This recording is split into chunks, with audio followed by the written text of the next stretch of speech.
tu es ma richesse, la source de mes grâces, mon chant d'allégresse. Jésus, tu es ma tendresse, tu fais des promesses qui se réalisent. Tu es ma sagesse, tu es toute mon espérance, tu es ma richesse, la source de mes grâces, tu es ma tendresse. Jésus, tu es ma sagesse, tu fais des promesses qui se réalisent. Tu es ma sagesse, tu es toute mon espérance.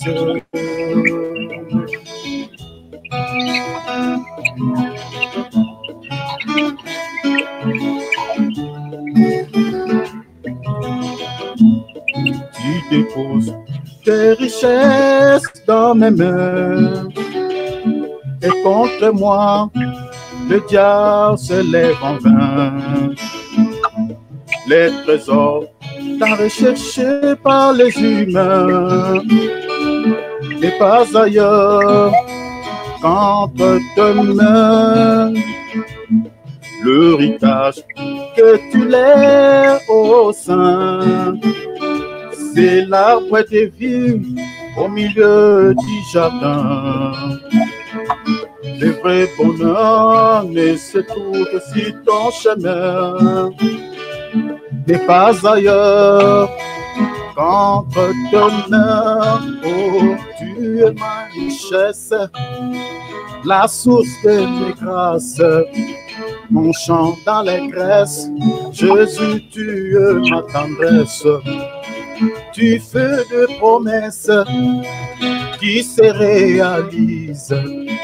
Tu es ma sagesse, Jésus, tu es mon espérance, et tu fais des promesses. Oh, oh, oh.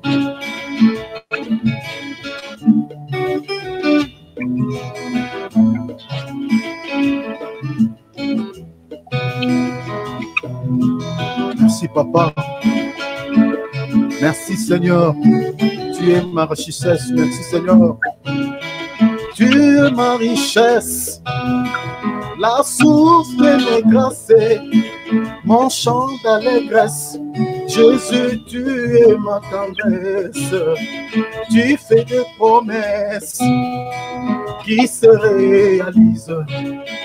Tu es ma sagesse, tu es toute mon espérance.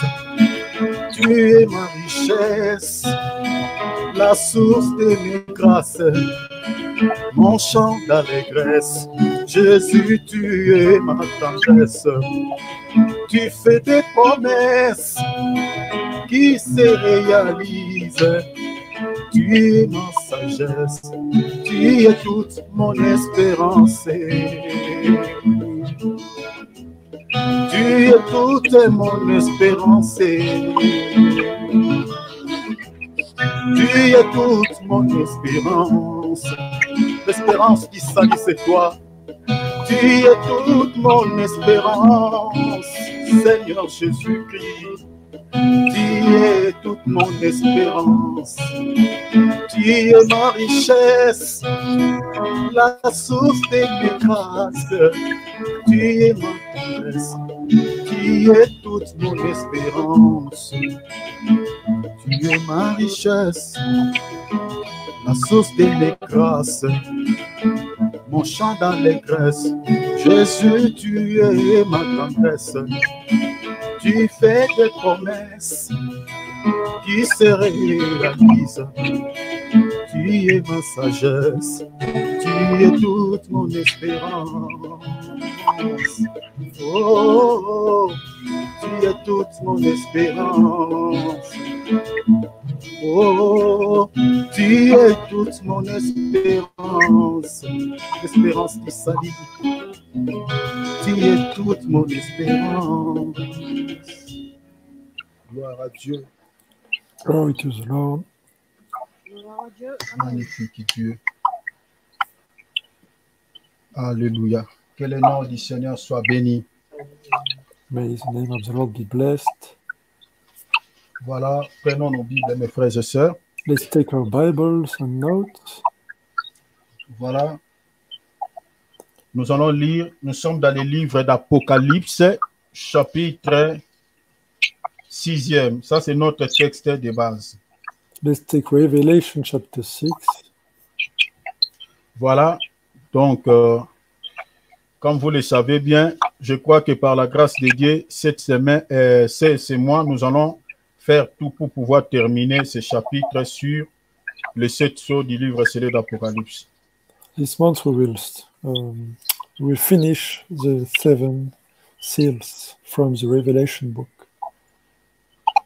Voilà. Déjà, à titre d'information, selon la demande de maman Adrienne, je crois que le Seigneur m'a mis aussi à cœur de pouvoir aller aussi dans ce sens, maman.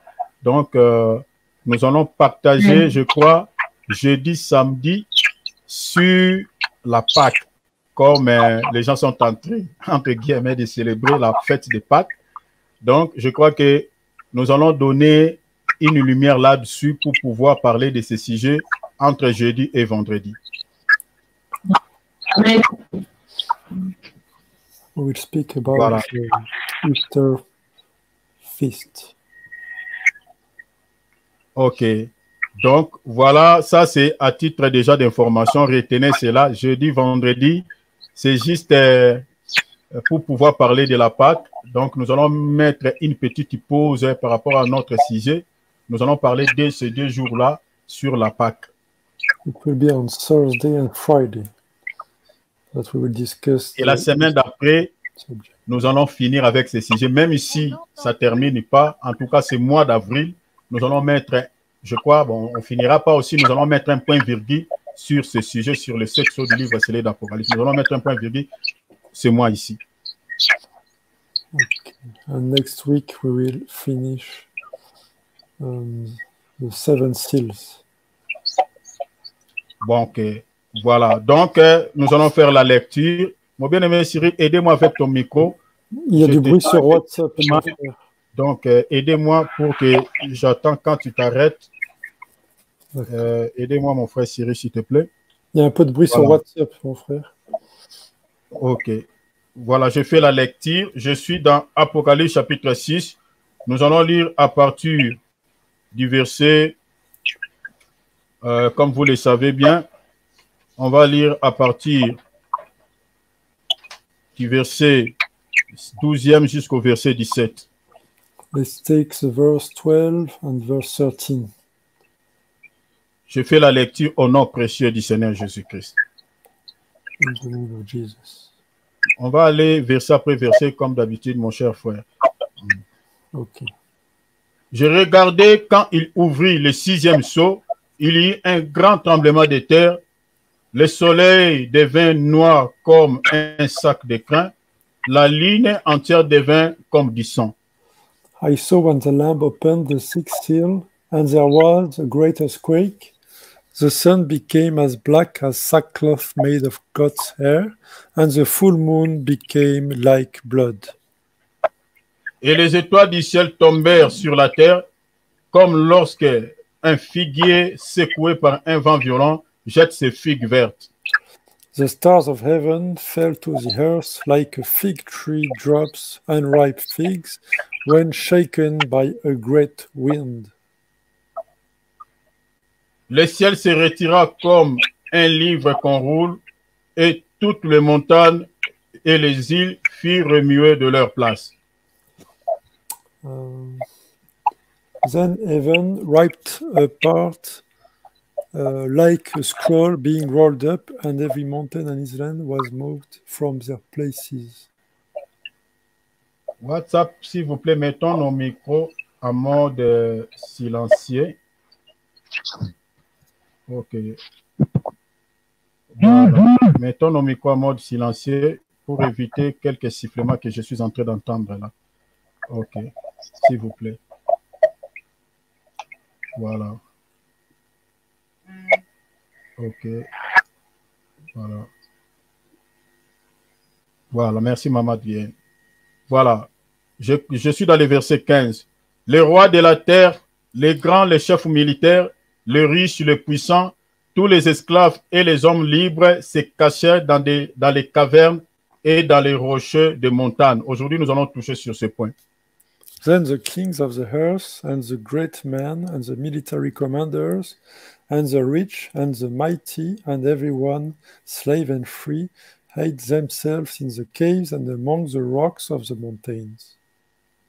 Et il disait aux montagnes et aux rochers, tombez sur nous. Donc, dans une autre traduction, on dit recouvre-nous. Donc, c'est dans ce sens-là, recouvre-nous. Donc, tombez sur nous et cachez-nous devant la face de celui qui est assis sur le trône et devant la colère de l'agneau. And they tell the mountains and the rocks, fall on us and hide us from the face of the one seated on the throne and from the wrath of the Lamb. Car le grand jour de sa colère est venu et qui peut subsister? For the great day of their wrath has come, and who is able to stand? Alors, comme vous le savez bien, nous sommes en train de parler sur le jugement de Dieu. As you know, we are talking about judgment of God.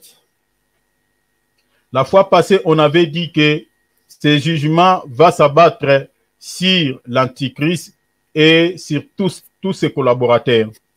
Last time we saw that the judgment will fall down on the Antichrist and his collaborator. Le but de ce jugement, c'est de pouvoir tourmenter l'Antichrist et toute sa bande. The goal of this judgment is to hurt the Antichrist and his servitors. Donc Dieu va frapper et lier l'Antichrist par le 6e sceau et le 7e sceau afin de pouvoir accorder la délivrance aux enfants d'Israël. Thanks to the 6th and the 7th seals, God will injure the Antichrist and his servitors in order to give the freedom to Israel. Alors, ici, on nous présente plusieurs événements qui vont se dérouler à l'ouverture des 6e sceaux. We can see a lot of events who will happen at the opening of the 6th seal. La Bible nous montre clairement que à l'ouverture des 6e sceaux, la Bible dit qu'il y a eu un grand tremblement de terre et le soleil devient noir comme un sac de crin, un sac de poils. At the opening of the 6th seal, we can see a great earthquake. We can see that the sun became as black as the sackcloth made of God's hair, and that the full moon became like blood. Les étoiles tombèrent du ciel vers la terre. The stars of heaven fell to the earth. La Bible dit le ciel se retira comme un livre qu'on roule. On va expliquer ça aujourd'hui dans la prophétie. Cela veut dire quoi? The Bible is saying the heaven ripped apart like a scroll being rolled up. What does it mean in the prophecy? Soulignez tous ces éléments que je suis en train d'épingler parce que nous allons tirer la leçon spirituelle par rapport à ces choses. Please underline of these elements we are highlighting. La Bible dit toutes les montagnes et les îles furent remuées de leur place, c'est-à-dire toutes les montagnes se déplacent. Bible is saying that every mountain and island was moved from their places. La Bible dit les rois de la terre, les grands, les chefs militaires, les riches, les puissants, les esclaves. Donc, ils se cachèrent dans des cavernes de rochers. Bible is saying that kings of the earth, great men, military commanders, etc., they hide themselves in the caves among the rocks. Il demandait aux montagnes de pouvoir les couvrir, c'est-à-dire de tomber sur eux, de pouvoir les protéger, les cacher face à la colère de l'agneau. They tell the mountains and rocks, fall on us and hide us from the wrath of the Lamb. Qu'est-ce que cela veut dire, toutes ces choses que nous retrouvons dans la Bible? What do these all things mean in the Bible? La fois passée, on avait dit que le soleil qui devient noir qui ne pouvait plus, qui n'avait plus la possibilité, la capacité de dégager sa lumière, de donner la lumière, d'éclairer la terre. Le soleil ici, après l'enlèvement de l'Église, n'est pas si notre personne, si ce n'est que l'Antichrist lui-même, qui sera le soleil de ce temps-là, après le départ de l'Église. We saw that the sun becoming black means that it's related to the Antichrist in this verse. Parce que le soleil représente un époux, selon la Bible, représente aussi une divinité. Because according to the Bible, the sun represents an husband or represent also a divinity. Le soleil peut représenter un homme, tout comme peut représenter aussi une idole. So the sun can represent Une statue ou un homme. a man or an idol, a statue. Mais maintenant, dans ce contexte, selon le contexte de cette écriture, après le départ de l'Église par rapport à la prophétie, le soleil qui devient noir ici, nous comprenons selon le Saint-Esprit que ça ne sera pas si notre personne, si ce n'est que l'Antichrist qui sera le soleil de cette époque-là. So the sun becoming black will be the Antichrist in this time, this special time. Cela veut dire quoi? What does it mean? Si vous lisez bien dans Genèse, comme j'avais dit la fois passée, que le but du soleil, c'est-à-dire, c'est de pouvoir diriger ou de gouverner la terre. If you read in Genesis, the goal of the sun is to lead the earth, to manage the earth. La Bible dit, le soleil a été créé pour présider, c'est-à-dire gouverner la terre. Bible is saying that the sun has been created in order to lead. Le soleil avait reçu l'autorité auprès de Dieu lui-même. The sun received the authority from God himself. De pouvoir diriger la terre. The power to lead the earth. Maintenant, le soleil qui dirigera la terre après le départ de l'Église, ça ne sera pas si notre personne, si ce n'est que l'Antichrist. But after the rapture of the church, the sun that will manage the earth will be the Antichrist. Comme nous avons tantôt dit que le soleil représente aussi un Dieu ou une divinité, c'est-à-dire l'Antichrist apparaîtra à la nation d'Israël comme étant Dieu, comme étant le Messie. The Antichrist will represent the Messiah. Yes. Donc fera son apparition au sein de la nation d'Israël comme le Messie, le faux Messie. In Israel, he will appear as a Messiah. It will be the false Messiah. Il sera le soleil de cette époque-là après le départ de l'Église. That's why he will be the sun during that time, that special time. Alors la Bible nous parle aussi que la ligne devient rouge comme du sang. Cela veut dire quoi?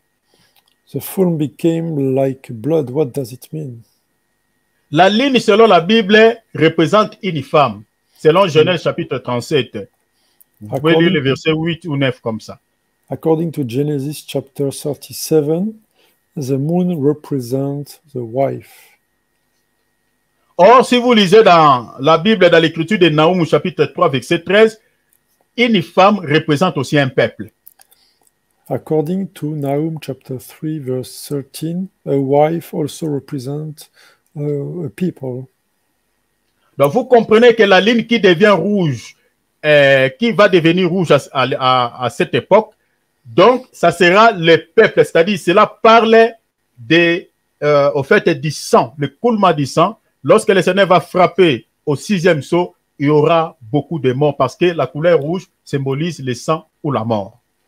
So this means that when the moon will become like blood, there will be a lot of dead people after the injury that the Lord will operate.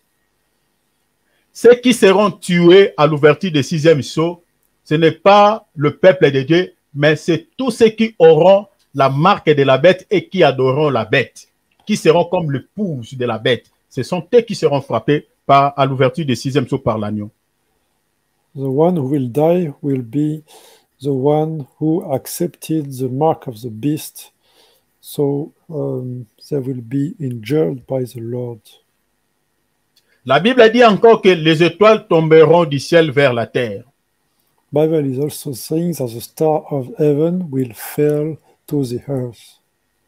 On avait dit que les étoiles qui tombent du ciel vers la terre, physiquement comme ça, on n'a jamais vu une étoile tomber du ciel vers la terre. C'est-à-dire, ça, c'est un langage allégorique qui demande l'explication. We never saw stars of heaven fall down on the earth, so this means we need a revelation on this verse. Les étoiles dans la Bible symbolisent plusieurs choses. The stars in the Bible represent several things. Mais dans ce contexte, les étoiles ici parlent des rois.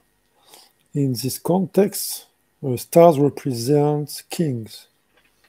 Parce que si vous lisez par exemple dans Matthieu chapitre 2 verset 2, vous allez voir qu'une étoile représente un roi.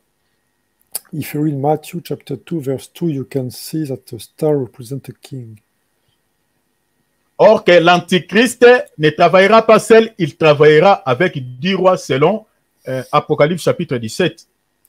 According to Revelation chapter 17, the Antichrist will work together with 10 kings. Quand on dit que les étoiles tomberont du ciel, c'est un langage allégorique, cela veut dire tout simplement que tous ces rois-là qui travailleront avec l'Antichrist n'auront plus le pouvoir de pouvoir diriger ou d'exercer leur pouvoir quand le soleil sera frappé. So this means that the kings will also lose their power when the Antichrist will be beaten. Parce que même dans la géographie, si je crois que tout le monde le sait, les étoiles, que ce soit la ligne, tirent leur lumière auprès du soleil. Anybody knows that the stars can get also the light from the sun. Même physiquement comme ça, si le soleil ne donne pas sa lumière, la ligne n'aura pas, la ligne et les étoiles n'auront pas la lumière de pouvoir donner à la terre. It's also the same for the moon. If the sun does not give his light, they will not receive it. Grâce au soleil, la lumière, la ligne et les étoiles éclairent aussi la terre. Thanks to the sun, the moon and some stars are lighting the earth.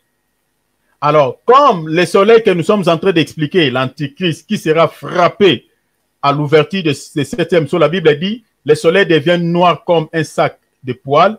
Cela veut dire tout simplement que l'Antichrist qui représente le soleil n'aura pas la possibilité de pouvoir régner, de pouvoir régner son autorité à cette époque-là, à l'ouverture du septième sceau. Et du coup, tous ces rois-là qui représentent des étoiles perdront aussi leur pouvoir quand l'Antichrist sera frappé. So when we read that the sun became as black as sackcloth made of God's hair, this means that the kings and the Antichrist will altogether lose their power and will not be able to reign anymore. Donc c'est ça ce qui explique ces choses. This is what it means. Et la Bible dit qu'il y aura encore des tremblements de terre. The Bible is saying that there will be a great earthquake. Physiquement, nous disons qu'il y aura des tremblements de terre à l'ouverture du sixième sceau. We can conclude that physically there will be a great earthquake at the opening of the sixth seal. Mais dans le langage spirituel, il y aura aussi des agitations sur toute la terre. In a spiritual language, this means that there will be a lot of agitations all around the world. Donc, c'est-à-dire, il y aura la peur, donc c'est-à-dire, les gens vont vivre dans les agitations, dans la peur à l'ouverture du sixième sceau à cette époque-là. This means that all the people will face the fear all over the world. Mais il y aura un peuple qui ne vivra pas dans la peur, ça c'est le peuple de Dieu, le peuple juif. But when people will remain in peace, it will be the people of God. Rappelez-vous même au temps de Noé. Remember at Noah's time, Quand Dieu avait jugé la terre, il avait frappé la terre par la pluie, 40 jours, 40 nuits. Il y a un peuple qui n'était pas frappé. during 40 nights and 40 days, the judgment of God fell down on the earth, but one people didn't receive this judgment. Ici, je crois que certaines personnes sont en train de se demander quel est ce peuple-là qui n'était pas frappé lorsque Dieu avait frappé par les déluges. Some people are wondering which were these peoples. Lors du déluge, il y a un peuple qui n'était pas frappé lorsque Dieu avait jugé la terre. During that rain, one people wasn't hurt. Le peuple-là, c'est les poissons. It was the fish. C'est les poissons. The fish themselves. Yeah. Tout ce qui existe sur la terre était tué par le jugement de Dieu, par les frappes de Dieu, par la pluie, mais seulement les poissons qui n'étaient pas frappés par la pluie. Only the fishes were not hurt by the rain. Tout ce qui existe sur la terre, les animaux, les oiseaux, étaient tués par la pluie, mais seulement les poissons qui n'étaient pas tués. So any animals on this earth, so the birds and other animals, but not the fish. Et les poissons dans la Bible représentaient un peuple. Fish in the Bible represent a people. Dans Matthieu chapitre 4, si vous lisez Matthieu 4, je crois, verset 9, quelque part, le Seigneur dit à l'apôtre Pierre, arrêtez ce que tu es en train de pêche que tu es en train de faire, la pêche physique, mais je te ferai le pêcheur d'hommes. In Matthew chapter 4, we can see that the Lord is asking to stop the fishing in order to become a fisherman. No? Donc l'apôtre Pierre, le Seigneur est en train de lui dire d'arrêter de pêcher les poissons physiques, mais il va commencer à pêcher les poissons que j'explique des hommes. So this means he asked to stop to fish, to the fishing of real fish, and to start the fishing in the spirituality.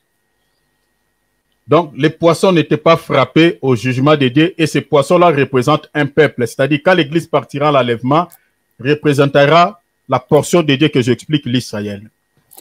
So that's why the fish represent the people, and these people will be the one who belong to the plan of the rapture of the church. Mais ici, j'aimerais ouvrir une parenthèse par rapport à la question que le bien-aimé Philippe m'avait posée pour vous expliquer aussi quelque chose par rapport à ça. Here I want to open a parenthesis to answer to the questions of our brother Philip. C'est toujours dans l'écriture de Genèse chapitre 6. It's in Genesis chapter 6. Le bien-aimé Philippe avait posé une question par rapport, c'est dans Genèse chapitre 6, verset 3. J'aimerais qu'on lise d'abord l'écriture et puis nous allons répondre à la question de notre bien-aimé. Et je crois que cette question va aider nous tous. Et c'est une question, bon, vraiment, j'aimerais dire avec beaucoup d'humilité, qui peut-être beaucoup de gens interprètent mal parce que j'ai déjà plusieurs fois entendu cela. Mais par la grâce de Dieu, nous allons aujourd'hui donner la lumière là-dessus par rapport à cette question. Genèse chapitre 6, verset 3. Let's take Genesis chapter 3. Lisons l'écriture. Let's read. La Bible a dit ceci. Genèse 6, voilà, chapitre 3e. Alors l'Éternel dit, mon esprit, souligné, mon esprit ne restera pas à toujours dans l'homme, car l'homme n'est que chair, et ses jours seront de 120 ans. Then Adonai said, my spirit will not remain with humankind forever, since they are flesh. So their days will be 120 years. j'aimerais demander à notre bien-aimé Philippe de pouvoir reposer encore sa question pour que les enfants de Dieu comprennent ce qu'il avait posé comme question. C'est une question beaucoup se posent et beaucoup ont déjà réfléchi de cette manière par rapport à cette question et nous allons nous éclairer là-dessus par rapport à cette question. Mon frère, vous avez la parole. La question c'était comment et comment est-ce que toi tu comprenais cette question? D'accord. Donc, moi, j'avais compris cette question que c'était l'homme physiquement, il ne pouvait pas vivre 120 ans. Parce que j'avais vu une photo d'un homme qui disait qu'il vivait, qui était âgé de 150 ans, puis qu'il était, voilà, il était vraiment pas en forme. Et moi, j'ai dit, mais c'est pas possible, c'est impossible, parce que Dieu, il dit dans sa parole que l'homme ne vivra que ses jours seront de 120 ans au maximum. Voilà, c'est comme ça que j'avais interprété cette parole. Donc, vous comprenez la question de notre bien-aimé. Beaucoup pensent que, prennent cette écriture littéralement, que le jour dont on fait mention ici, que l'homme ne vivra que de 120 ans, il est question de jour physique. C'est-à-dire, Dieu a déterminé le jour de l'homme sur la terre. C'est-à-dire, l'homme ne vivra physiquement que 120 ans, ne peut pas dépasser 120 ans. Et Dieu avait pris cette décision à cause du péché que le jour de l'homme sur la terre ne se limitera qu'à 120 ans. Beaucoup pensent que cette écriture, prennent cette écriture littéralement, et c'est comme notre bien-aimé aussi a dit par rapport à cela. Alors, nous allons donner la lumière là-dessus. Nous sommes en train d'abord de dire ceci que quand la Bible dit, mon frère, allez-y. Ouais. Yes. Yes. So the question was why the Bible is saying that the man can live 120 years only, and we see in the world some are older than that. That was the question, but we don't have to take this literally. We will explain now. Alors, nous disons ceci que cette écriture, ce que Dieu est en train de dire ici, que les jours de l'homme ne se limitera que de 120 ans. C'est-à-dire, Dieu dit, mon esprit ne restera pas à toujours dans l'homme, et car l'homme n'est que chair, ses jours seront de 120 ans. Mais bien aimé, c'est un langage allégorique, nous disons. It's a spiritual language, allegorical language. Ne prenez pas ça littéralement. Don't take this literally. Parce que quand Dieu avait fait cette déclaration, Noé et ses enfants étaient encore vivants. When God made this declaration, Noah and his children were still living.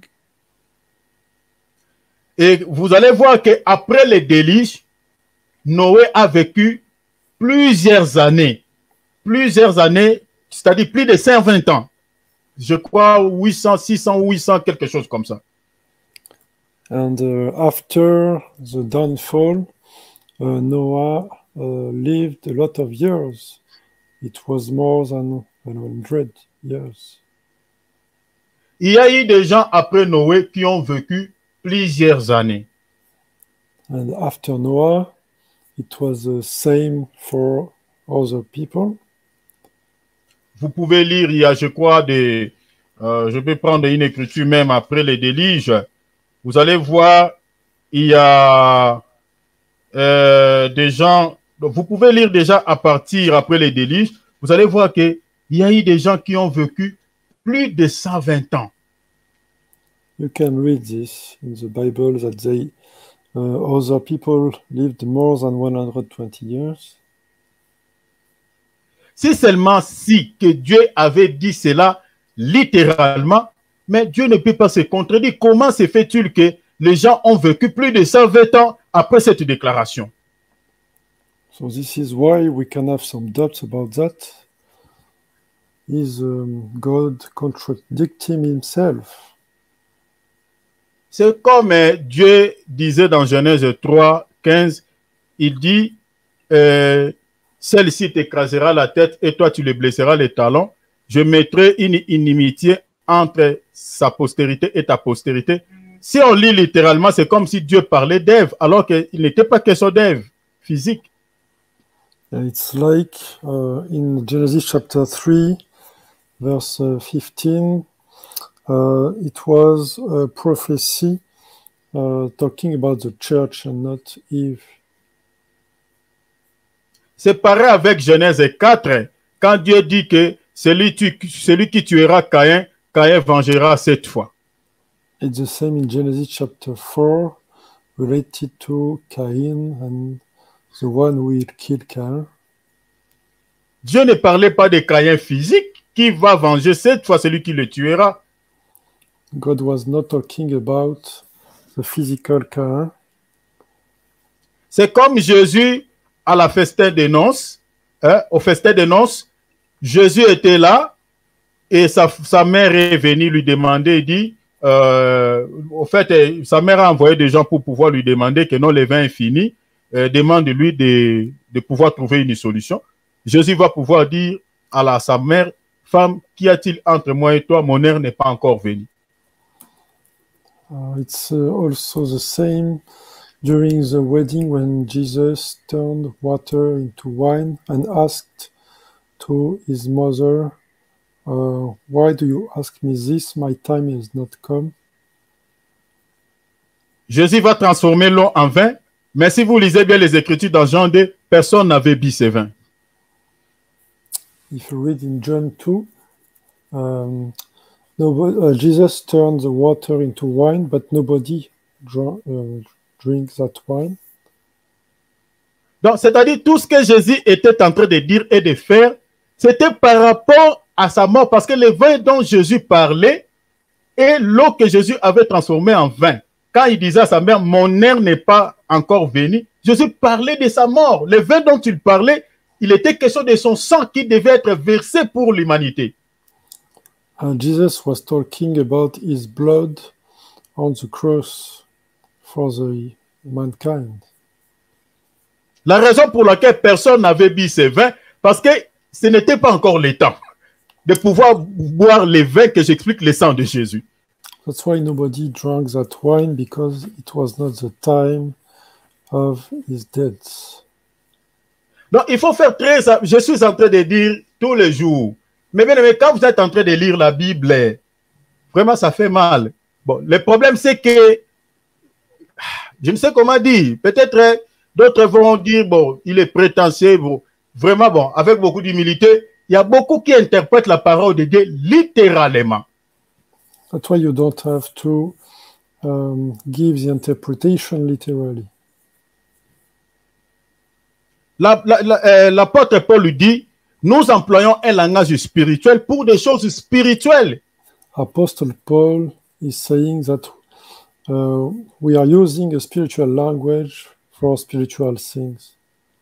La Bible, ce sont des choses spirituelles. Donc, pour pouvoir l'expliquer, il faut avoir un langage aussi spirituel. Bible is speaking about spiritual things, so we need to have the spiritual language also. C'est comme aujourd'hui, les gens sont en train de célébrer la Pâque de manière physique, en pensant que voilà, vraiment nous sommes en train de se conformer à la parole. Nous célébrons la Pâque, la mort du Seigneur Jésus-Christ, et les gens mangent des oignons physiques. Donc, vous allez voir, mes bien-aimés, vraiment c'est abominable, quoi. C'est une aberration, en fait. People are celebrating Easter and eating physical lambs, so that's not the good way. Il y a d'autres qui prennent des lapins, d'autres qui prennent des œufs. Ils pensent que voilà, c'est ça la Pâque. Some are taking some rabbits, some eggs, but this is false. La raison pour laquelle, par la grâce de Dieu, nous allons revenir le jeudi et le vendredi pour donner la lumière là-dessus. That's why on Thursday and Friday we will give the explanation on this. Quand la Bible dit que les jours de l'homme ne seront que de 120 ans, l'homme ne vivra que 120 ans sur la terre, cela veut dire quoi? So what does it mean for the 120 years for the man life. Vous allez voir que la Bible ne parle pas les jours des hommes. La Bible dit les jours de l'homme. Pas des hommes, mais de l'homme. D'abord, c'est au singulier. Il faut chercher l'homme dont la Bible parle, les jours de l'homme. Dieu dit, mon esprit ne restera pas toujours sur l'homme. L'homme dont on parle là, que l'esprit de Dieu ne restera pas toujours sur cet homme-là. Et que ce jour ne sera que de 120 ans. C'est-à-dire, l'esprit de Dieu va demeurer dans l'esprit de cet homme jusqu'à l'âge de 120 ans, pas plus. So if you read Quel est cet homme? in the Bible, my spirit will not remain with the man forever. Who is this man? C'était une prophétie qui parlait de cet homme que j'explique, Moïse. It was a prophecy related to Moses' age. Parce que l'Esprit de Dieu était sur Moïse jusqu'à l'âge de 120 ans. The Spirit of God was with Moses until the age of 120 years. Si vous lisez Deutéronome 34, verset 7, Moïse est mort à l'âge de 120 ans. C'est à cet âge-là que Dieu avait retiré son esprit à Moïse. If you read Deuteronomy, quel chapitre, mon frère? Deutéronome 34, verset 7e. 34, verse 7, we can read that Moses was 120 years old when he died. Or, quand on parle de Moïse, on parle de toute une dispensation, la dispensation de la loi. When we speak about Moses, we speak about the dispensation of the law. Donc, c'est-à-dire, l'Esprit de Dieu ne devait rester que sur son serviteur Moïse, qui était le type de Christ, c'est-à-dire jusqu'à 120 ans. So this means that the Spirit of God was on Moses' servitor until the age of 120 years. Parce que la Bible dit, l'homme n'est que chair. Or, si vous lisez le livre des Hébreux, chapitre, je crois, 11 ou 10, vous allez voir que ce qui était charnel, c'était la loi. If you read Hebrews book, in chapter 11, verse 10, we can read that the law was related to the flesh. C'était une prophétie par rapport à cette dispensation. So it was a prophecy related to this dispensation. Parce que l'apôtre Paul dit que si j'ai connu le péché par rapport à la loi. C'est la loi qui m'a enseigné par rapport au péché. Si la loi ne disait pas que l'adultère est un péché, je ne pouvais pas connaître le péché. Because Paul Apostles is explaining that we know that we are making sins thanks to the law. Without the law, we cannot know we made sins. Donc Dieu avait frappé, il a retiré son esprit à son serviteur parce que la loi était incapable de pouvoir racheter les gens. Parce que le péché était toujours constamment aux yeux de Dieu à cause de la loi. So God removed the life on his servitor because the law was not capable to remove the sin on his people. Et cela parlait aussi, ces chiffres parlent aussi, c'est les chiffres de l'Église. Suivez-moi ici très bien, mes frères et sœurs. C'est les chiffres de l'Église. This number is also explaining the church in the Revelation. Follow me carefully. Si vous lisez par exemple dans Actes 1:15, vous allez voir que ceux qui ont commencé l'Église, c'est-à-dire ceux qui ont constitué l'Église, qui ont débuté l'Église, étaient au nombre de 120. If you read in Acts chapter 1, quel verset? Verset 15. Verse 15, you can read that the first member of the church were 120 persons. Et Dieu avait déversé son esprit sur ce nombre-là. And God put his spirit on these 120 persons. Et Dieu va récupérer son esprit après le départ de l'Église. C'est-à-dire, l'Esprit va quitter l'Église après l'enlèvement. Donc, on se sépare avec l'Esprit de Dieu. Ici, je parle à la manière des hommes, avec l'Esprit de Dieu après l'enlèvement de l'Église. Le Saint-Esprit finit son travail, Dieu retire son esprit. And God will remove his spirit at the time of the rapture of the church. Après le départ de l'Église, le Saint-Esprit ne sera plus sur terre. C'est fini.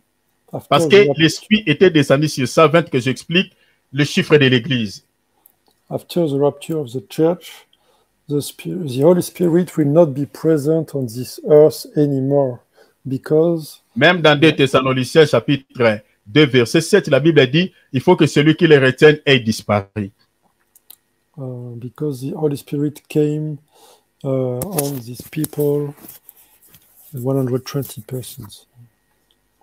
Donc il y a un temps où l'Esprit de Dieu qui vit sur les 120 que j'explique l'Église va quitter l'Église, va disparaître. So one day, the Spirit of God will disappear from this earth. Donc, ne prenez pas cette écriture littéralement parce que même aujourd'hui, dans notre temps, il y a des gens qui vivent plus de 120 ans. That's why you cannot take this verse literally. Because ce n'est pas la seule écriture qui parle de ce chiffre. Vous allez lire même dans Psaume 90, verset 10, on parle aussi que les jours de nos années s'élèvent à 70 ans et pour le plus fort à 80 ans. We can read in Psalm 90, verse 10, the span of our years is 70, our restraints 80, yet at best. Okay. Et vous allez dire quoi? Que la Bible se contredit-elle? Will you say that the Bible is contradicting itself? Là-bas, on dit le jour des années de l'homme ne sera que de 120 ans, mais ici, on parle de 70 à 80. Maintenant, y a-t-il une contradiction? Non. Is there a contradiction here? No. Ce sont des langages allégoriques. It's an allegoric language. Le chiffre 70 ici explique aussi, ça parle toujours d'une dispensation. The number 70 is explaining also a dispensation. Le chiffre 80 aussi parle aussi d'une dispensation. And the number 80 is also explaining another dispensation. Ce chiffre parle de la dispensation de la loi et de la grâce. Explaining the dispensation of the law and the dispensation of the grace. Quand on dit que le jour de nos années s'élève à 170 et le plus fort à 80 ans, donc cela parle de la dispensation de la loi et de la grâce, comme j'explique. This is explaining the grace and law dispensations. On dit 70, c'est pour ceux qui sont faibles, mais 80 pour les plus forts. Cela veut dire quoi? 70 for the weak and 80 for the strongest. Donc, quand on dit 70 pour ceux qui sont faibles et 80 ans pour les plus forts, le chiffre 70 dans la Bible, c'est un chiffre pour mettre fin, qui explique au fait la sécession du péché ou mettre fin aux transgressions. C'est ça ce qui explique ces chiffres. The number 70 represents when we can overcome the sin, when we can stop the sin. C'est par rapport au péché, ce chiffre 70. It's related to the sin. Ce chiffre peut parler aussi de la faiblesse de la loi parce qu'on était retenu captif dans les péchés à cause de la loi. This is also speaking about the weak of the law because we were a prisoner of the law. Alors, le chiffre 80, c'est le chiffre, la Bible dit, c'est pour les plus forts. Ce chiffre parle de la dispensation de la grâce avec Christ. The number 80 is speaking about the grace dispensation, the one from Jesus Christ. Parce que c'est lui qui est le plus fort qui nous a rachetés. Because he is the stronger one who will buy our lives. Parce que le chiffre 70 parle aussi de la vie d'un roi. Si vous lisez la Bible dans Ésaïe, je crois, chapitre 23, verset 15. In Isaiah chapter 23, verse 15, we can read that 70 is explaining a king also. Donc, le roi dont on parle ici, la vie d'un roi, c'est Moïse. Selon Deutéronome, je crois, si vous lisez dans le chapitre 34, verset 7, Moïse, chapitre 33, plutôt verset 4 à 5, Moïse, la Bible le représente comme étant un roi d'Israël. According to Deuteronomy chapter 33, quel verset, pardon, frère? Deutéronome, chapitre 33, verset 4 à 5. Verse 4 and 5. Donc, cela parle de la vie d'un roi. It's explaining one king's life. Et le roi là, c'était Moïse. And this king was Moses. Et pour mettre fin au péché, si vous lisez Daniel, chapitre 2, plutôt Daniel, chapitre, je crois, chapitre 9, à partir du verset, je crois, si je ne m'abuse pas, Daniel, chapitre 9, mais lisez quelque part, c'est-à-dire, pour mettre fin au péché, il a fallu 70 semaines de Daniel puisse être, que Dieu puisse accorder au peuple juif les 70 semaines de Daniel. And according to Daniel chapter 9, the freedom was given by God after 70 weeks. Donc, les 70 semaines a été accordé pour pouvoir expier l'iniquité. These weeks were given in order to expiate the iniquity. Même si vous, que Pierre, il a posé une question à Christ, il dit, combien de fois pardonnerai-je à mon frère qui a péché contre moi? Le Seigneur dit, tu pardonnes. Pierre dit, ne sera-ce qu'à 7 fois. Le Seigneur dit, non, je ne te dis pas 7 fois, mais 77 fois 7 fois. And Peter asked also the Lord how many times he should forgive to his brother, and the Lord answered, 77 times multiplied by 7. Donc 70, c'est pour le pardon du péché. That's why we can say that 70 is for the forgiveness of the sin. C'est la vie d'un roi aussi. Ça représente la vie d'un roi. It is also related to the life of a king. Comme je vous ai dit tout à l'heure que ce roi-là n'était rien d'autre que Moïse. It was Moses. Mais cela parle aussi de la vie d'un roi que j'explique à Adam. But it is also related to a king Parce que called Adam. il lui avait été retranché les 70 pour pouvoir accéder à l'éternité. On l'avait retranché, c'est-à-dire il avait fait 930 ans sur la terre, il lui manquait seulement 70 ans pour qu'il entre à l'éternité. Because God removed 70 years were missing in order for him to access the eternity. Donc c'était 70 ans. Les 70 ans-là, Dieu l'avait retranché à cause du péché. And this has been subtracted by God following his sin. His age was 930 years. Donc vous comprenez que ce n'est pas en vain, le pardon est accordé au chiffre 70. That's why the number 70 is related to the sin and the forgiveness also. Le pardon là est accordé au chiffre 70, c'est-à-dire lorsque l'homme est pardonné, du coup, les 70 qui manquaient à la vie d'Adam, que j'explique aussi l'humanité, parce que Adam explique aussi l'humanité, du coup, cet homme, lorsqu'il est pardonné, il entre directement au millénium, l'éternité, parce que l'éternité commence au millénium. That's why when the forgiveness is given to Adam, 70 years are added and he can access to the millennium, the eternity life, eternal life. Donc, tel que nous sommes là, nous sommes la postérité d'Adam. And as we are all together, we are the posterity of Adam.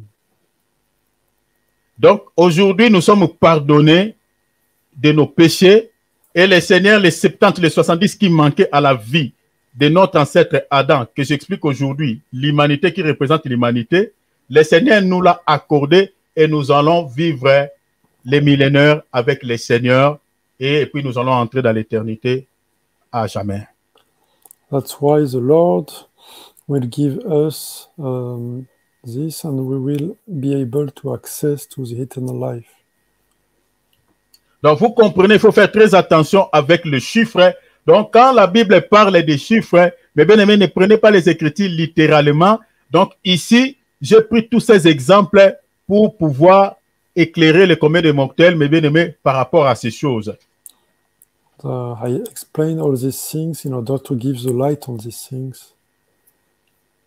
Alors, je parle 15 minutes avant de terminer par rapport à notre sujet, pendant 15 minutes, et puis je vais m'arrêter.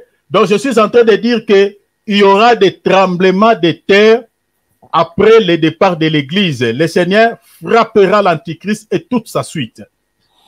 Great earthquakes will happen after the rapture of the church. Mais il y a un peuple qui ne tremblera pas. But when people will remain in peace, Le peuple là, c'est l'Israël. it will be Israel. Comme c'était passé au temps de l'Égypte, lorsque Dieu frappait par les 10 plaies, il y a un peuple qui vivait dans la paix, qui n'était pas tourmenté. C'était l'Israël dans le pays de Goshen.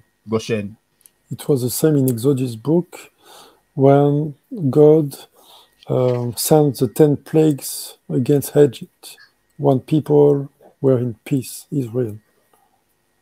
Ce qui a été, c'est ce qui sera. What happened in the past will be in the future. Donc, après le départ de l'Église, au retour glorieux du Seigneur Jésus-Christ, l'Israël vivra dans la paix parce que le Seigneur interviendra pour pouvoir frapper l'Antichrist afin de pouvoir racheter son peuple entre les mains des nations et de l'Antichrist. So the Lord will come to rebuy his people, and they will remain in peace. And at that time, the Antichrist will be injured. C'est pour cela que la Bible a dit qu'il y aura des tremblements de terre partout. C'est-à-dire, le monde vivra des agitations, mes bien-aimés, comme pas possible. That's why the Bible is saying there will be earthquakes everywhere on this world. And Mais retenez, la Bible dit, le ciel se retira comme un livre. Suivez-moi ici, je crois que nous allons s'atteler ici. Donc, nous allons s'atteler ici ou toucher quelques trucs sur le caverne de rocher. On va terminer par là. La Bible a dit, le ciel se retira comme un livre. Cela veut dire quoi? The heaven ripped apart like a scroll being rolled up. What does it mean? Le ciel qui se retire comme un livre ici, ce n'est pas le ciel physique, mes frères et sœurs. Attention. It's not the physical heaven. Be careful. Nous allons lire une écriture qui va nous éclairer par rapport à ça. We will read a scripture related to this. Lisons Zacharie, chapitre 5, verset 1er à 3. Let's read Zachariah chapter. Qu'est-ce que cela veut dire? Le ciel qui se retire comme un livre. Donc, ce sont des événements qui vont se dérouler, mais bien aimé, à l'ouverture des 6e sceaux. It will happen at the opening of the 6th seal. Regarde ce que dit le prophète Zacharie. Let's read Zacharias prophet. Quel chapitre? Je suis dans Zacharie chapitre 5, verset 1er jusqu'au verset 3e. The chapter 5 from verse 1 to 3. La Bible dit ceci. Je levai de nouveau les yeux et je regardais, et voici, il y avait un rouleau qui volait. Once again, I lift up my eyes, and behold, I saw a flying scroll. Suivez bien la lecture. Mes frères et sœurs, ne doivent pas. Suivez la lecture, j'attire votre attention. On dit un rouleau qui volait. So be careful, we can read, I saw a flying scroll. Regarde le verset 2. Il me dit, que vois-tu? Je répondis, je vois un rouleau qui vole. Et il avait 20 coudées. 20 coudées de longueur. Donc 20 coudées, c'est 10 mètres. Et 10 coudées de largeur. 10 coudées égale 5 mètres. Then the angel asked me, "What do you see?" I replied, "I see a flying scroll 20 cubits long and 10 cubits wide." Verset 3. Regarde maintenant l'explication de ces rouleaux qui volaient. On dit, il me dit, c'est la malédiction qui se répand sur tous les pays. Dans d'autres traductions, on dit sur toute la terre. Car, selon elle, tout voleur, souligné, tout voleur sera chassé. Donc, c'est-à-dire, quand les ciels se roulent comme un livre, on chasse un voleur, les voleurs seront chassés. On dit, selon elle, tout parjure sera chassé d'ici. Okay. He said to me, "This is a curse that goes out over the face of the whole land. Everyone who steals will be swept away from the ear, according to it, and everyone who swears will be swept away from ear, according to it."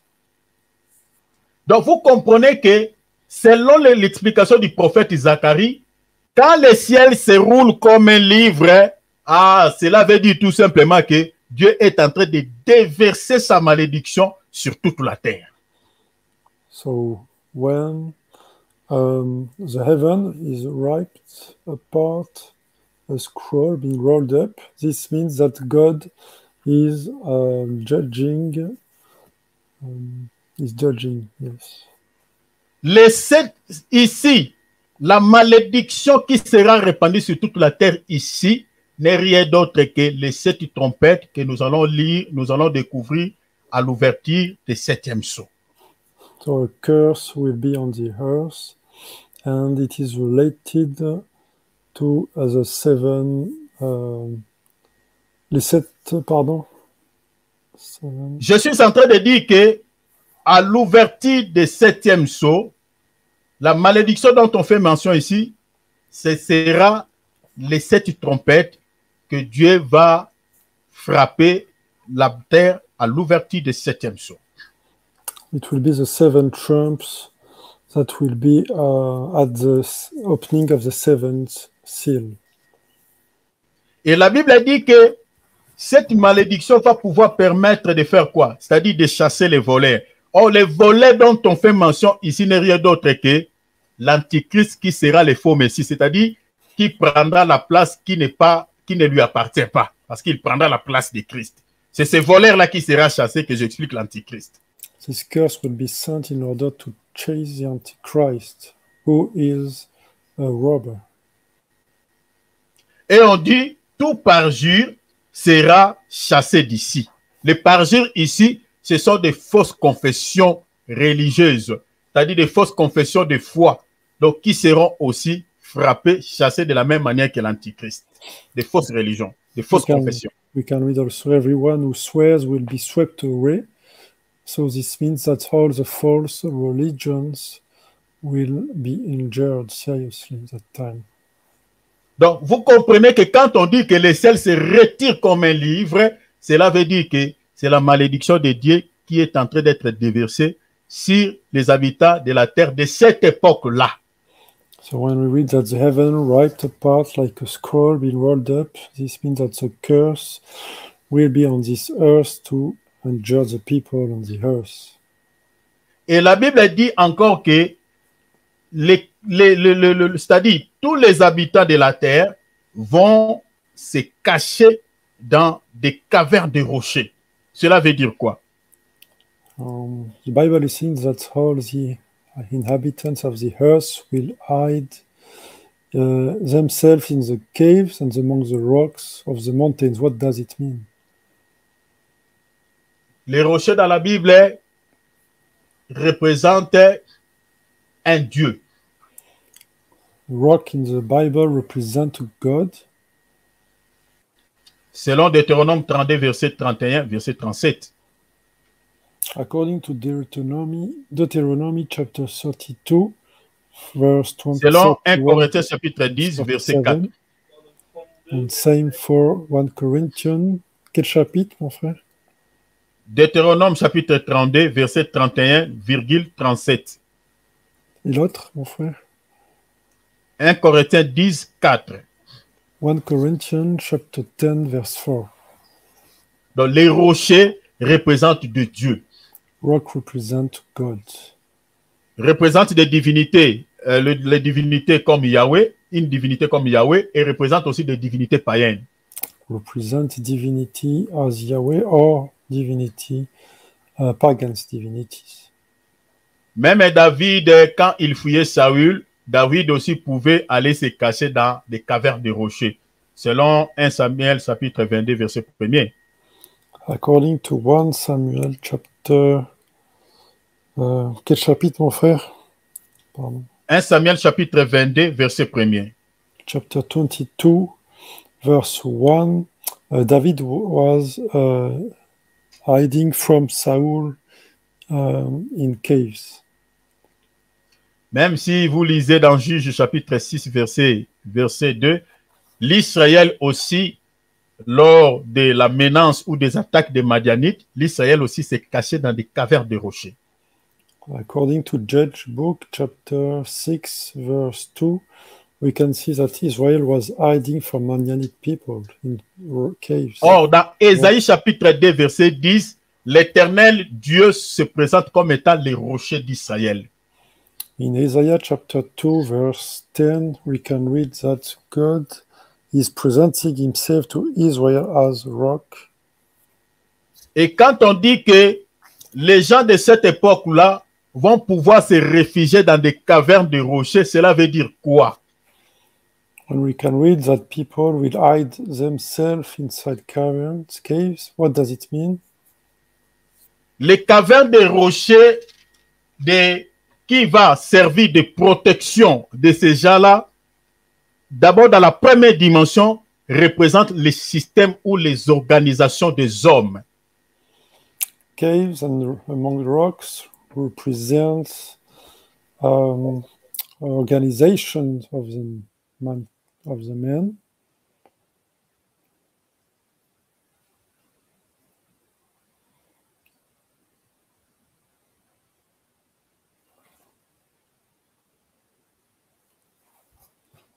Je t'entends plus là.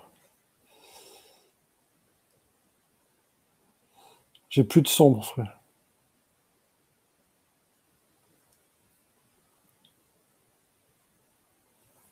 Plus de son. Je t'entends plus, mon frère.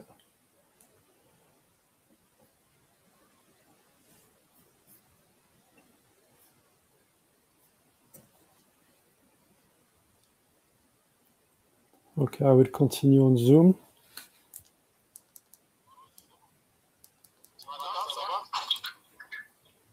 Attends.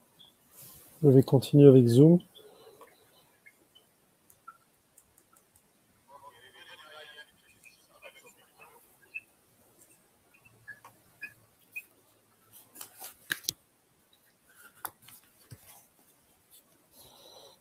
Ok.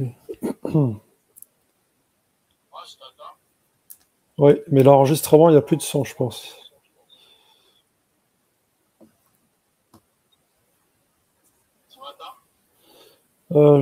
Seulement dans Zoom.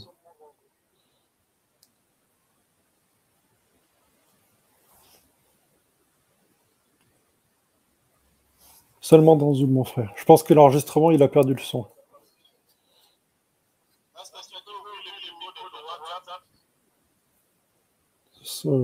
Oui.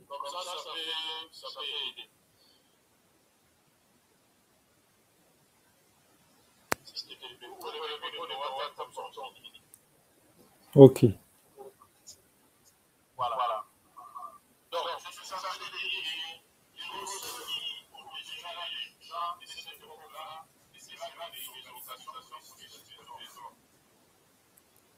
So the rocks will be the organization of the men who will protect them.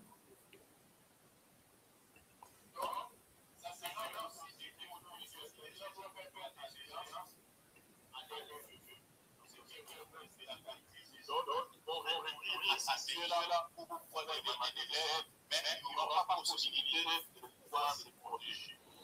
So there will not be a real possibility to protect themselves. Alors, je vais m'arrêter ici parce que nous avons un problème qui est limite. Donc, on s'arrête ici. Nous, on arrive aussi presque à la fin. Donc, demain, nous allons continuer ici. Nous allons continuer à parler sur le talent du rocher. Donc, ça, ce sont les aléas du grec. Donc, on a eu un problème du grec. Donc, demain, je crois, dans la classe, il va bien. Vraiment, les Seigneurs doivent bénir. Donc, vraiment, merci pour votre entendement, pour votre patience, pour les tracas que vous avez accordés au Seigneur. Vraiment, que le Dieu du gloire, le Dieu de Dieu, le Dieu de suffisance, se souvienne de vous tous et qu'il vous accorde tout ce dont vous en avez besoin au nom précieux de Jésus-Christ. Be blessed. We'll continue tomorrow. Let's applaud the Lord. Glory to the Lord. Nous terminons notre programme d'aujourd'hui, ce soir. Demain, comme vous le savez bien, c'est décalé à 22h pour ceux qui sont en Europe. Pour ceux de l'Afrique, c'est 21h juste. C'est décalé à 7h. Donc, soyons ponctuels à ce programme. Ces enseignements, beaucoup le cherchent, mais bien aimé, beaucoup cherchent à pouvoir comprendre ces choses. Mais nous avons eu grâce de pouvoir comprendre ces choses, mais bien aimé. Donc, ayez ce souci de pouvoir être enseigné, parce qu'il y a beaucoup de gens qui ne sont pas enseignés en ce qui concerne la parole de Dieu. C'est l'enseignement qui te fera que tu es enfant de Dieu. Et c'est la vie éternelle qui passe par l'enseignement. Tout quelqu'un qui est bien enseigné, qui est bien enseigné, mais bien aimé, ne peut pas être ballotté de courant de doctrine. Aujourd'hui, si vous voyez certains chrétiens qui suivent des miracles de gauche à droite, ce sont des chrétiens qui sont mal enseignés. Nous ne sommes pas contre les miracles et les signes des prodiges. Moi-même, je suis tellement fan de ces choses et j'ai quelques dons que le Seigneur m'a fait. Mais mes bien-aimés, le miracle, les prophéties, tout ce dont le diable aussi peut les reproduire. Vous voyez?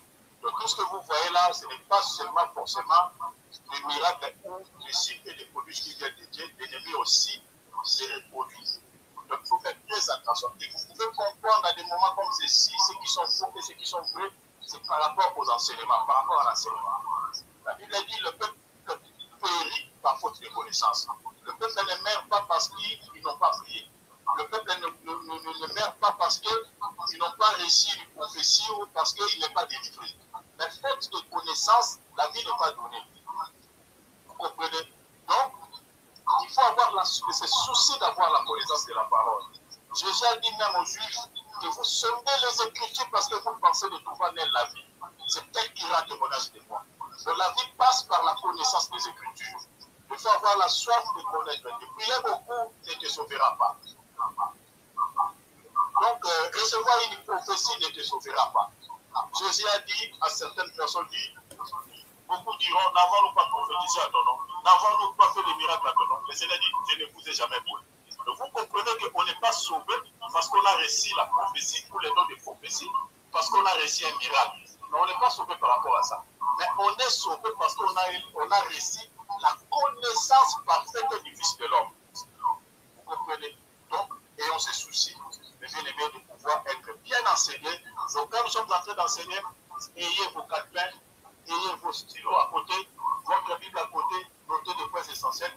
Et s'il y a des points que vous n'avez pas bien compris, mes bien-aimés, nous sommes là pour pouvoir vous répondre. Et si vous n'avez pas encore compris, nous allons encore vous expliquer. Vous avez mon numéro de téléphone, vous avez le numéro aussi des coordonnées de certains hommes de Dieu.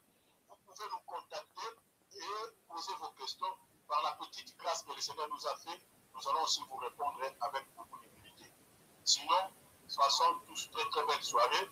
Je passe la parole à l'homme dédié à Alex de pouvoir continuer ce moment et de bénir le peuple de Dieu au nom de Jésus-Christ. Acclamons la parole. Alléluia.